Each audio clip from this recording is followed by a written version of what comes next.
The search is on for a motive, trying to figure out why a man intentionally sped through a crowd of people in Toronto, Canada, killing 10 people. Holy God, I've never seen a scene like this in my life. The manhunt for the suspect in the Tennessee Waffle House shooting appears to be over. Detective Williams, he told him to get on the ground. He got on the ground immediately, proned himself out, and put him in cuffs. Mike Pompeo is now one step closer to becoming our next Secretary of State, thanks to last-minute vote changes from key committee members. Tonight, the president will host his first state dinner with French President Emmanuel Macron. They are close friends. They talk all of the time. The relationship couldn't be better. A retired and wounded Green Beret taking on identity politics. All I keep hearing from the left is what my country should do for me. Huge news for our economy. 14 states now have record low unemployment rates. This is more clear evidence that the Trump economy is expanding fast.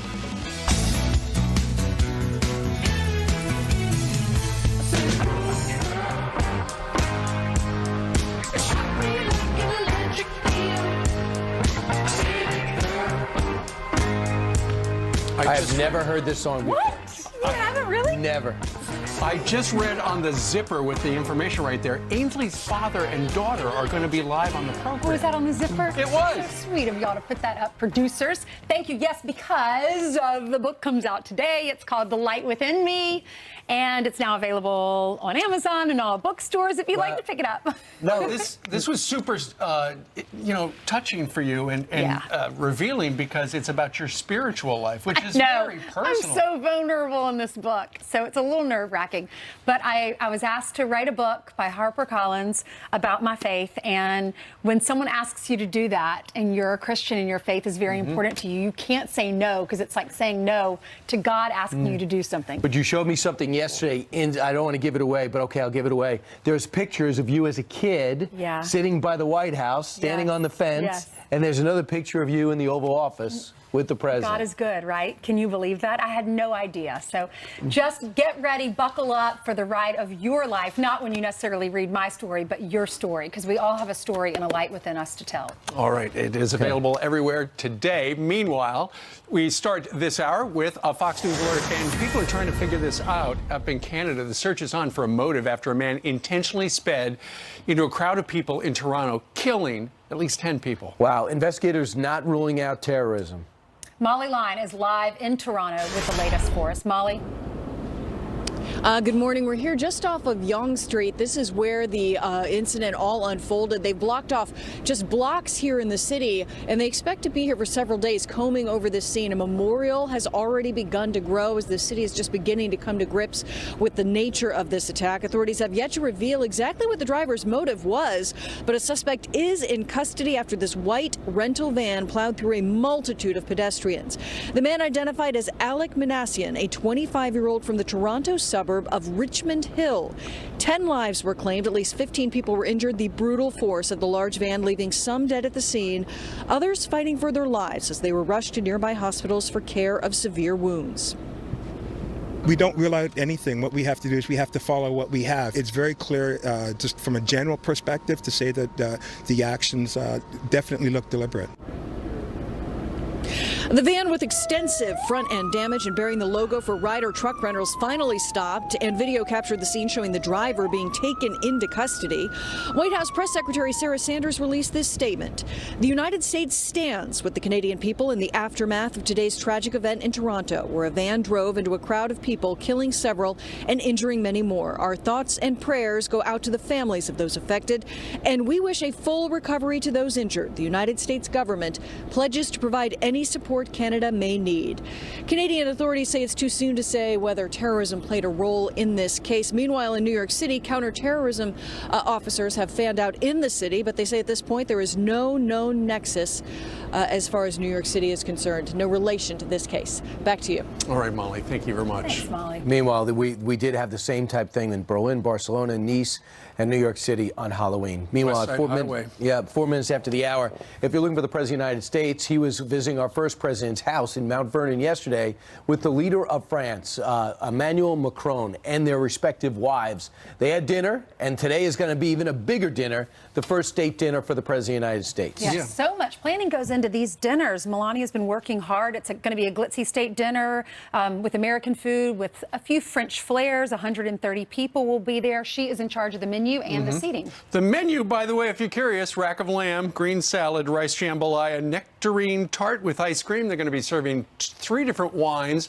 2 from Oregon and 1 from Napa. However, the main course is how the countries of France and America are going to capitalize on the personal connection between those 2 men, seen right there, planting a tree from France there on the south lawn of the White House. And that, by the way, is an oak, and that oak is taken from the battlefield of a key battle in World War I, and it wants to, and they actually, sometimes it's ceremonial, but they actually planted the tree and filled in themselves, dressed to the nines. They did that to remember the Marines who died in that battle. That's right. So they're going to be talking about a lot of stuff over the next day or so.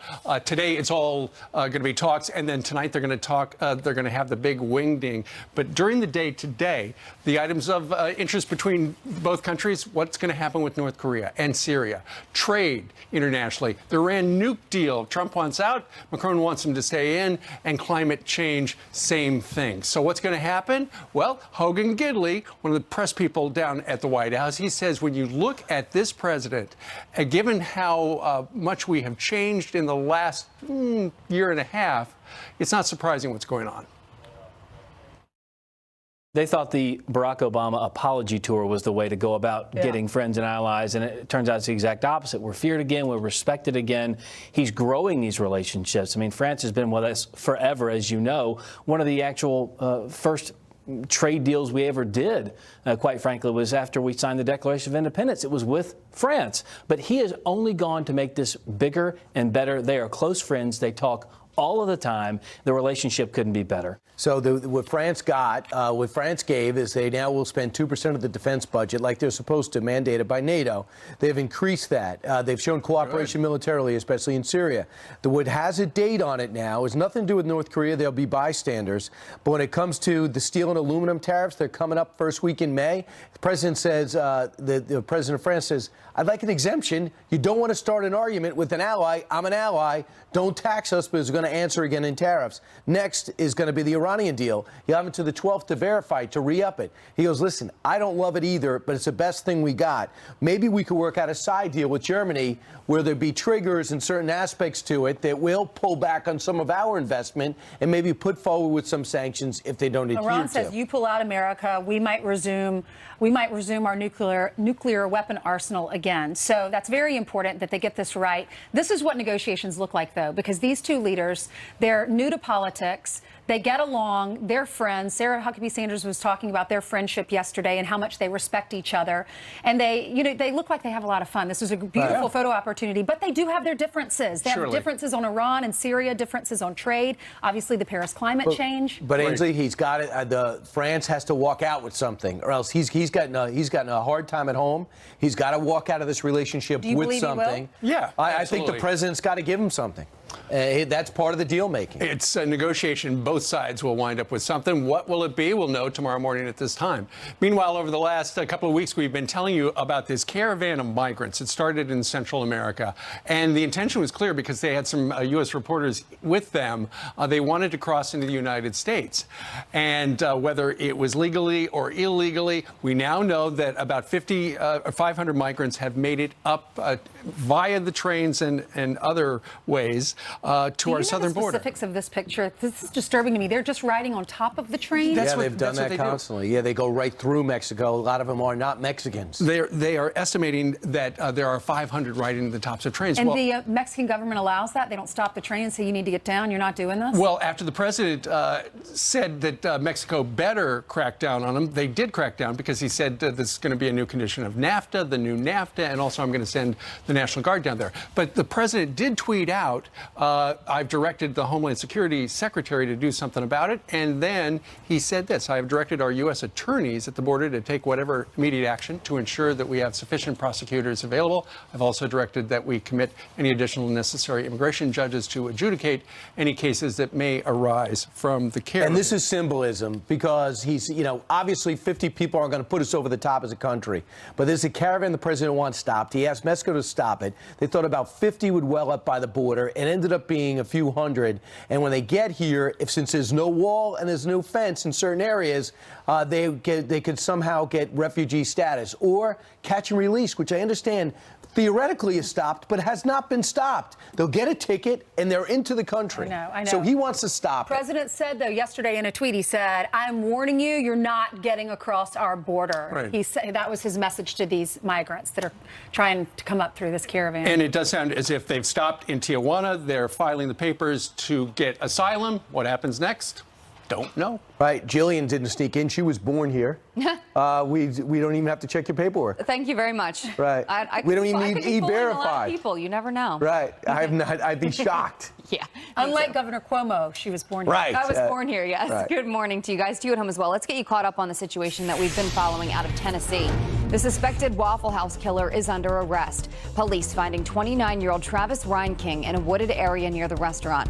Reinking's guns were taken from him last year after he was arrested near the White House, but his dad reportedly gave the guns back to him. That includes the AR-15 used in the Waffle House shooting, which was eventually stopped by a hero customer. That man, James Shaw Jr., will join us live on Fox and Friends in just a few minutes. Former President George H.W. Bush hospitalized in intensive care just days after wife Barbara's funeral. The 41st Commander-in-Chief was said to be brokenhearted over her death. A spokesman says he has a blood infection but is responding well to treatment, adding, quote, the 41st president wants to go to Maine this summer. He's the most goal-oriented person on the planet, and I would not bet against him. It's special election day in Arizona. Today's vote could play a role in who controls the House come November. Republican Debbie Lesko is favored to win the 8th congressional district seat over Democrat Hirel Tipernini. The position was left open by Republican Trent Franks, who resigned following allegations of sexual harassment. Do you recognize this medal? Look at your screen. Police in New Jersey are on a mission to reunite the World War I relic with the family of its rightful owner. Someone found it in the woods with a metal detector and handed it over to the Waunakee Police Department. Police say it belonged to a man named Daniel Battaglia, who used to live in the area. No relatives have come forward so far, but hopefully they find family. Absolutely. That's cool. I know. That is cool. Very nice that they would, rather than try to keep it, Right. they're trying to. Absolutely. Yeah, we Get can it do a back to its follow-up on it when it gets reconnected. All right. Thank you. Thank you, ma'am. All right, straight ahead, CIA Director Mike Pompeo on track to becoming our next Secretary of State after a Senate panel has recommended his confirmation. Senator Cory Gardner sits on that committee and voted for Pompeo. He will join Brian next. And it's a wild goose chase like you have never seen before. That's a goose. A real one.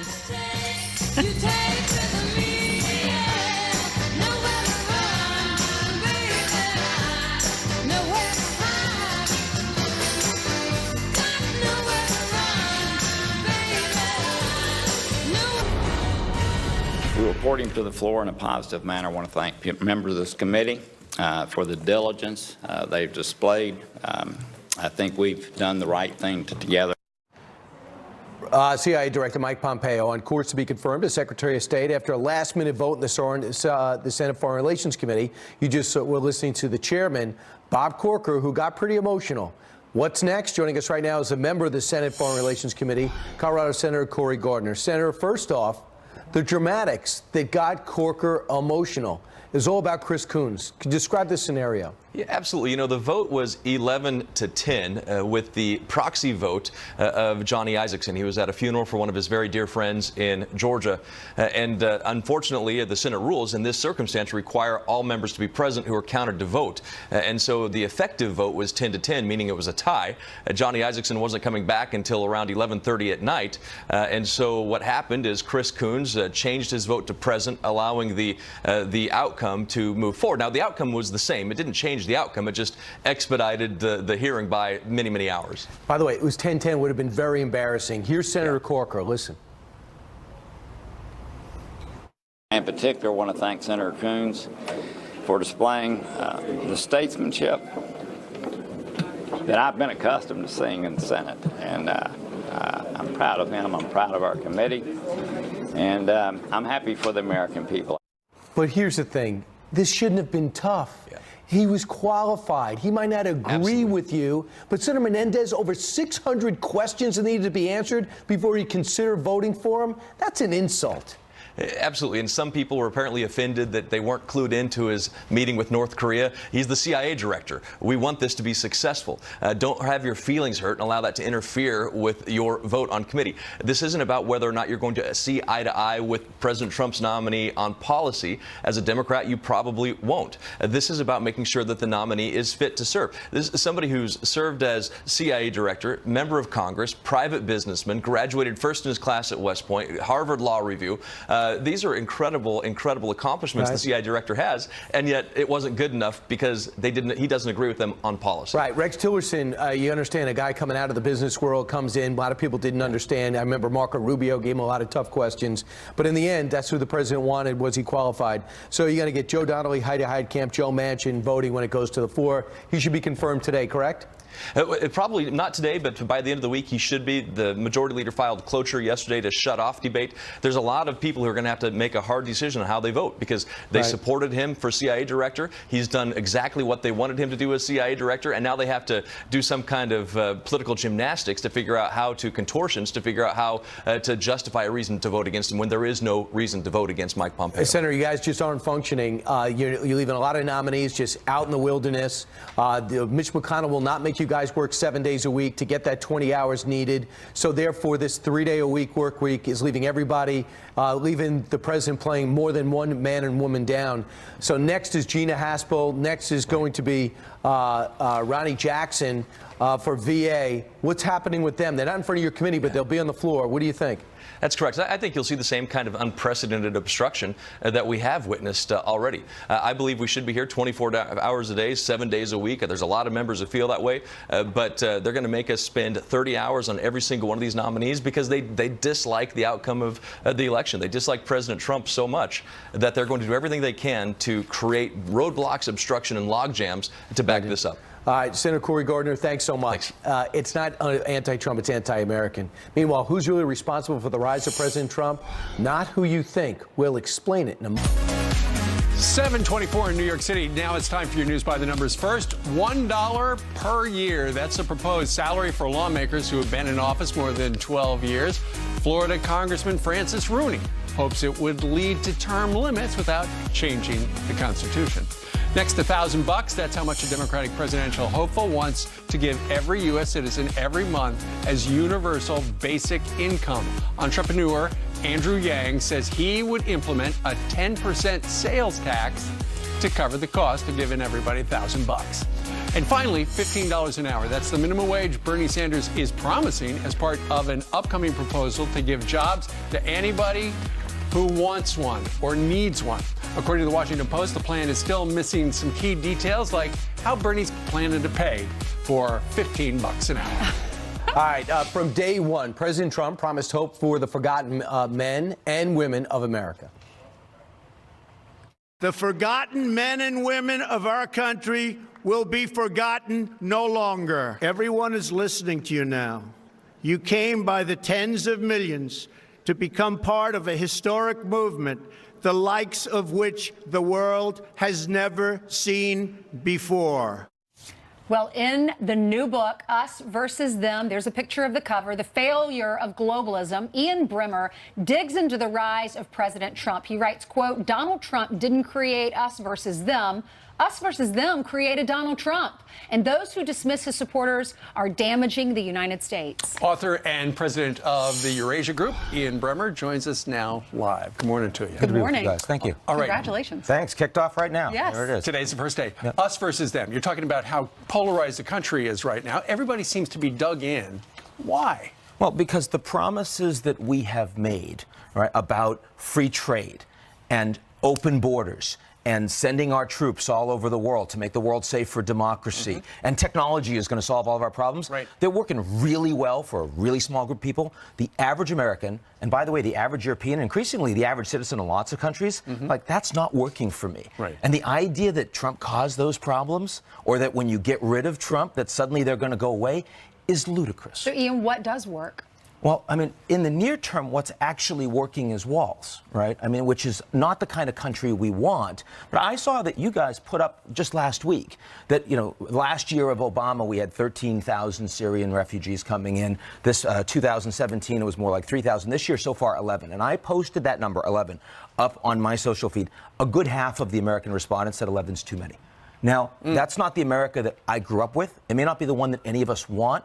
But the fact is that when you continue to forget about your people in the United States, they're going to respond really strongly to America First. They're going to respond really strongly to those people out there. They're not like us. Right. The other thing is that Donald Trump believes what he said. It was the right message at the right time. If he ran in 88 or 92, he would have had the same message. It wouldn't have worked. He would have gotten destroyed in 88 or 92. But, you know, it's not just him winning. It's Brexit in the UK winning. It's Angela Merkel say, we'll take as many refugees as you can give us, and then getting destroyed in the elections. Worst result Hungary of that. built a wall to stop the refugees. Germany said, come on in. Who's better off? That's right. And the only problem with that, and it's a big problem, you look at Israel today. Trump says, if you want to see if walls work, look at Israel. Sure. And you want to see extreme vetting? I've gone on El Al to Tel Aviv, no question. They have one of the most effective advanced industrial democracies in the world. It's transparent, it's free media, it's anti-corrupt. The only problem is those Palestinians across the border aren't people. There's no two-state solution. The Israelis don't need one. And the worry is if we keep going down this division path, that in the United States, we're going to keep thinking What do about you the people foresee as not for the next American. election? Do you think this president will win again? Look, I think that if the Democratic message is impeachment, and the people that voted for Trump are immoral, like Comey said, that, you know, he's morally unfit, which means, and we kind of knew that perspective, that means the people that voted for Trump are themselves morally unfit. I think there's a much better chance that Trump actually gets a second term. They need a much more constructive message. But are we going through a cycle? Like, what would be the next cycle on this? If this is a pushback on open borders and free trade, what's the next push? Because it's not a crisis. We are right now in the best global economy and best U.S. economy we've seen in well over a decade, right? And this level of division happening at this kind of economy, when we can give everyone a great big budget and give everyone tax cuts, what's going to happen when we have a recession? That's what I'm worried about. And that's what no one is thinking about right now. The book, it premieres today, is called Us Versus Them, The Failures of Globalism. Ian Bremmer, thank you very much. Congratulations. All right, thanks so much. Thanks for being here. It's going to be a big hit. Yeah. 29 after the top of the hour, one high school is rebelling against its own rebel, their mascot, trying to ban it to be more inclusive. Okay. And more winning. 14 states have hit record low unemployment rates. Should the president get the credit? And will he? Take a look who just came through door number one. Anthony Scaramucci here live. Anthony, say hi to Ian.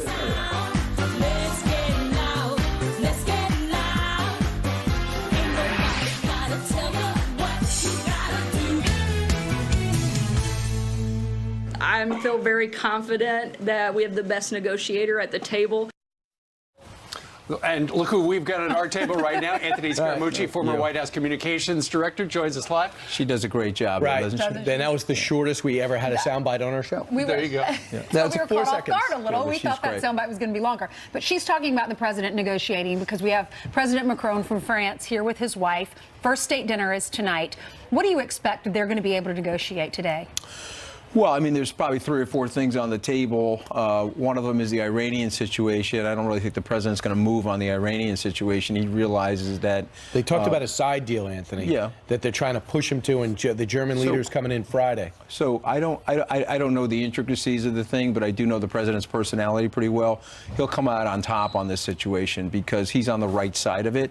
I predict that he'll get the North Korean situation exactly where he wants it. They will denuclearize, and then he'll he'll surprise the world and figure out a way to cut a deal with the Iranians. And so this is the power of his presidency and his personality, and I think he's surprising these European leaders, because what Ian was just talking about, the us versus them, the great thing about the president, he's both. He can operate in a world of that intellectual elitism, but he also understands the common decency of the American people and the blue-collar people in America. And so that hybrid approach he's taking to the Europeans, and I think they're very surprised by him. When it comes to the North Korea deal, whatever that's going to wind up looking like once they do their little summit, wherever it's going to be at the end of May or in early June, if what you say is true and the president winds up with some sort of a deal, I mean, that is a gigantic thing. And yet people are dismissing him. You know, nothing's going to happen. He gave away too much stuff, blah, blah, blah, blah. He probably, knowing his personality, probably didn't give him anything. He just said, listen, you know, you're in a tough spot. Your economy's devastated. You're poor. One of the things that I was very surprised by was when Kim Il-sung went to South Korea. If you caught this, he was dressed like us. He had a European-style business suit on. He wasn't wearing that Mao outfit like his father did. Okay, that to me symbolically was he was there to negotiate. Symbolically, he recognizes that he's got an economic ruinous situation there, and that the president and President Xi can really help him rebuild that economy, and it will be worth taking those nuclear chips off the table to do that. It's just fascinating because North and South Korea are meeting this week, and then we're coming in next. And the thing is, we have gotten to the goal line before, and we thought there was a degree of trust and verified. Next thing you know, they kick out inspectors, and we're back to zero. So if we knew exactly why he was dealing, because there's another theory out there that he feels like I've proven everyone I'm a nuclear power. I'm going to be a responsible nuclear power. Yeah, okay, so that's the establishment theory, and I understand that theory, but I do have a little bit of an inside track on this. That's not actually what I think is happening. And so the president's team, I think, has already got a little bit of a negotiation already done. Again, Secretary-designate Pompeo was over there. Also, President Xi wouldn't be sending out photographs of him and the dictator from North Korea. They're very tight on the media and the way they control themselves if they didn't have the semblance of a deal going in before the president's summit. So you're saying it's pretty much baked in the case. Everybody's going to get something. I believe it is, but I think the most important thing now is that they have to come into the family of nations. And the president, you know, he said it over the weekend. I got to tell you, the tweets have been very enjoyable to me lately. But one of the things that he said was that I'm doing the work that should have been done over the last 25 years. Real quickly, since you're a finance guy, domestically, it's Stuart Varney was on our show talking about 14 states have hit record low unemployment. Why is that? Well, primarily because of the tax situation. And so what's happening now is people are unleashing cash. And so if you go back, Ainsley, to the Obama administration, most corporations, large and small, were very defensive in the Obama administration because of the excess regulation. We built up trillions of dollars of cash on the S&P 500.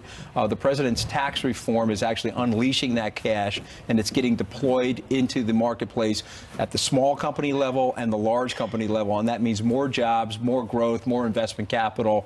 The very good news, as I said to you guys a few months ago, that's going to start to filter into wage data as we go into the midterms. And once again, I think the president's going to surprise people because the expectation is that we're going to lose the House. But I was out last night with Tom MacArthur. I was helping him fundraise. He's the congressman here in Northern Jersey. We think we can still keep the House. Well, a couple of things. He's got two gifts. Steny Hoyer and others saying we're going to raise taxes, and number two is we're going to impeach him. Both things fuel Republicans. It's bad rhetoric for them. It's defensive rhetoric. Anytime that you're in an aspirational mode, talking aspirationally, that's when you win. Think of the president's campaign strategy in 2016, wanting to lift Americans up, wanting to lift wages, wanting to increase employment and opportunity. The Democrats coming at him like that, he'll whoop them pretty good. It's the us versus them stuff that he was just talking about. It's not right. But remember, president's both. He was a billionaire, but he also understands the blue-collar people. That's why the title of my book is The Blue-Collar President, just like Donnie, his son, talked about him being the blue-collar billionaire. All right. Mooch, thank you very much. Good to be here, guys. You have a book out? Hey, let's go. The bad juju, Brian, since you brought the Mets up last time I was on the couch. Okay, so let me just rub you a little bit. Let's go Mets. I never you gave me some bad juju, Brian. A lot of Mets fans on the streets of New York City. That's where Janice Dean is with the weather. Good morning. Good morning. Where are you from? What are your names? I'm Kate from Manhattan, Kansas. And? Matt from Auburn, New York. You want to say hi to anybody? I want to say hi to my wife. My kids are sleeping. And to Brian, we love your books. Nicely done. Oh, my gosh. Okay, let's take a look at the maps, and we will talk about Brian's books later on. The maps will show you the potential for rainfall across the mid-Atlantic and the Northeast. Looking good across the central U.S., and we do have a system moving into the northern plains. Look at Phoenix, 97 degrees. Here is your pollen report from Clairton, Des Moines, Iowa. The pollen is high today, so take your Clairton, okay, my friends? And then for Tulsa, Oklahoma, again in the high zone for Tulsa, Oklahoma, so your Clairton should be close by. All right, you want to say hi to anybody real quick? Yeah, say hi to my husband, Aaron. Nicely done. And say hi to Steve, Ainsley, and Brian, everybody. Yay! Thank you very much, Janice. She is from Manhattan, Kansas. They call that the Little Apple. Oh, out in they Kansas. do? They do indeed. All right. She left one to come to another. Indeed. Hope she'll stay. All right, 20 minutes before the top of the hour. All right, it's hard to cook with kids in the kitchen, right? Especially with the hot stuff. Anna Koyman is about to find that out with baby Brooks. And there's we brought in Daphne Oz to share some tips with her coming up. And there's Hayden. Plus. Oh, plus, sorry, I'm looking at my daughter. I should be reading. And he's the hero who disarmed the Waffle House gunman and likely saved many lives. He's going to join us live next. I'm not a hero. I'm just a regular person. And I think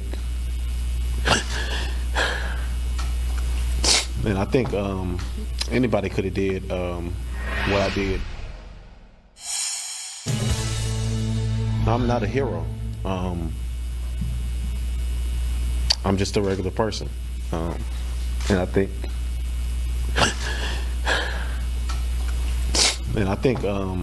anybody could have did what I did if they're just pushed in that kind of cage. It was an incredible act of bravery. An unarmed man confronting the Waffle House suspected shooter, determined to stop more bloodshed. Joining us now is that hero, James Shaw Jr. Good morning to you, James. Thank you for being with us. Good morning. Thank you for having me. I know you were emotional. You've gotten emotional in interviews. You say you're not a hero. We all think that you definitely are. You probably saved a bunch of lives by doing what you did. Tell us your version of the story. So me and my friend were out during the night, and we went to another Waffle House actually closer to where we were located, and it was probably 3 times as many people at that Waffle House. So we went to the one that was off of Murfreesboro Road, and it's actually closer to located to where he lives. So that's why we went to that one. So we had good parking, and we pulled up, and we actually seen the shooter's vehicle, and I actually seen the silhouette of his face. We looked at each other, and then we proceeded to walk in. We sat at the countertops. I was in seat 1. My friend was in seat 3. So we weren't in there 2 or 3 minutes, and the only thing we kind of remember is the cook was washing dishes, and he was stacking the clean dishes on the cooktop, and he was stacking them pretty high.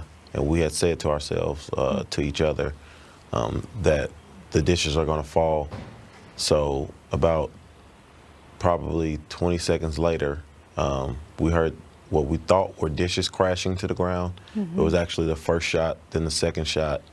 And then as I turned and looked at the employees and staff there, they were kind of scattered and dropping down below the countertop, trying to take cover.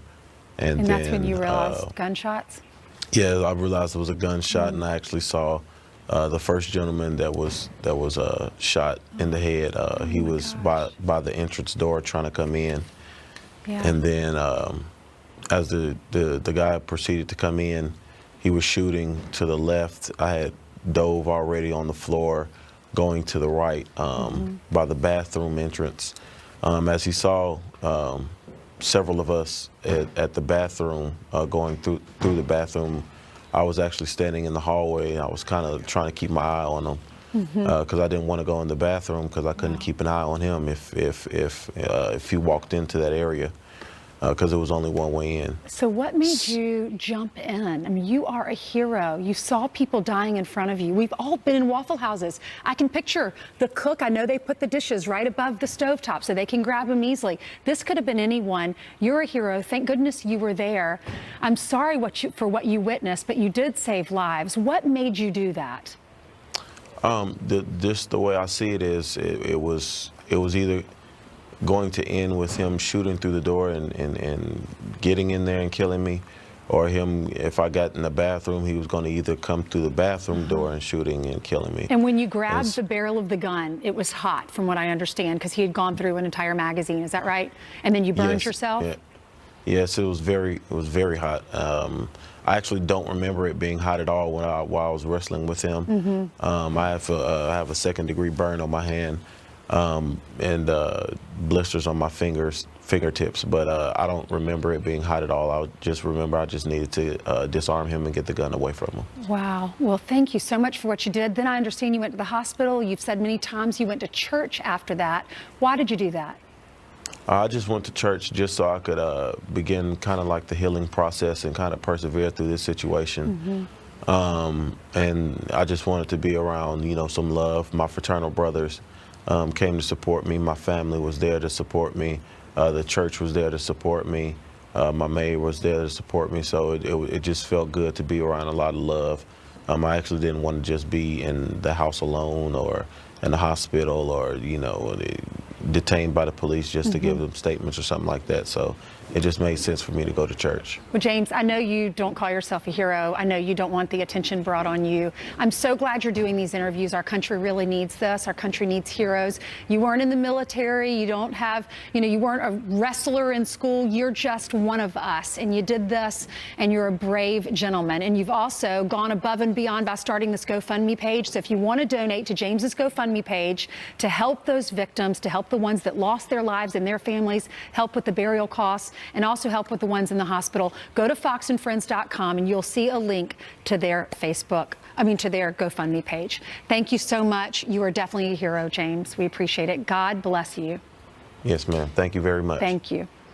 Listen up, parents. He commanded the most highly decorated Special Operations Unit of the Iraq War. Now retired Navy SEAL Jocko Willink has a new book that's going to teach your kids to become young warriors. He is a tough guy, also a hero. He's going to join us live in the next hour. And as we all know, if we're moms or dads, it's hard to cook with kids in the kitchen. Anna Koyman's about to find out with baby Brooks. We brought in Daphne Oz, my good friend Daphne, who just had a baby too, to share some tips with all of us.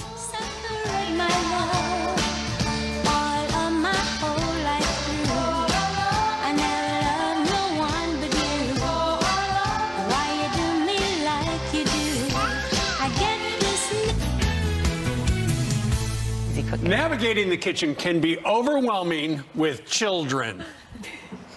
Ainsley. So how can you keep your little ones busy so they're not, come here, baby girl, so they're not underfoot while you are cooking? That's right. Our TV host and author Daphne Oz is here to share her helpful hacks along with former Fox and Friends weekend co-host Anna Koyman and her son Brooks. We should point out Daphne, back in the day before she had children, was our intern. Yes, I was your child, and basically. She just had a baby, a little girl. Congratulations. Thank you so much. My little Domenica is just about your son's, Brooks's age, so I thank you for letting me live vicariously through this moment, because normally it's me doing the whole juggling act. I mean, I wanted to come and show you guys, because this is sort of the reality, right? You've got either one or both hands totally occupied. How are you going to make your family a delicious meal, a sort of healthy meal?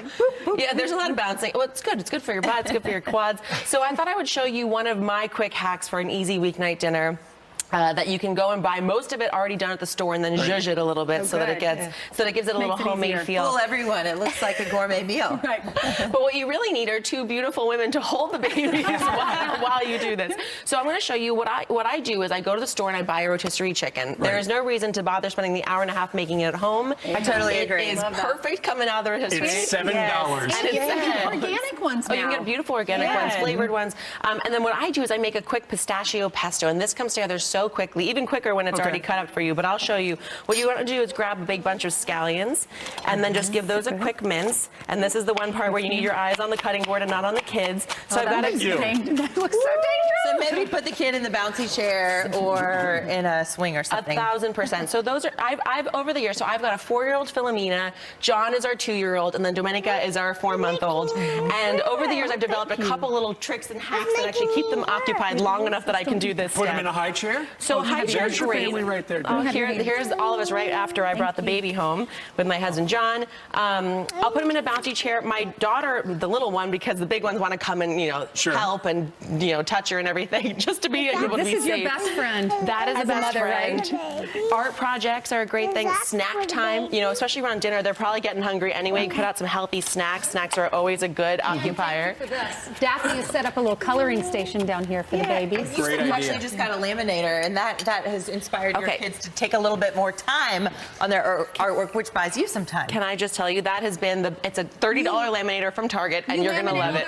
Not all of it, the really good stuff, so they spend a lot of time. You want to keep. I've got mint, I've got parsley, I've got scallions, I've got pistachios, So you stir I've got that olive oil. Here is the rotisserie chicken she has sliced up moments ago. Yes. Okay, you add a little of that. Recipe will be on foxandfriends.com, so you add a little sea salt. And then some sweet potato fries. You call it, it's good. It's easy this dinner. one, Little side salad. Check that out. It's healthy and delicious. I'm telling you, Flavorful those for the rotisserie adults. chickens, it's just, you can make so many things. I make white chicken chili with them. I made a coca vin with one time. I mean, what do you need me for? You got the whole thing done. That's Can amazing. you tell Daphne used to be on a TV show that did a lot of cooking? We do want to, Daphne, yes. Also Thank love you. lunch. You're our hero. I don't know how you do all this and manage 3 kids. We do want to thank Bye Bye Baby for all of our baby gear. They were wonderful. Thank you to Anna and to Daphne. And you're going to be on tomorrow. Dr. Oz in an hour. Mommy party tomorrow. A mommy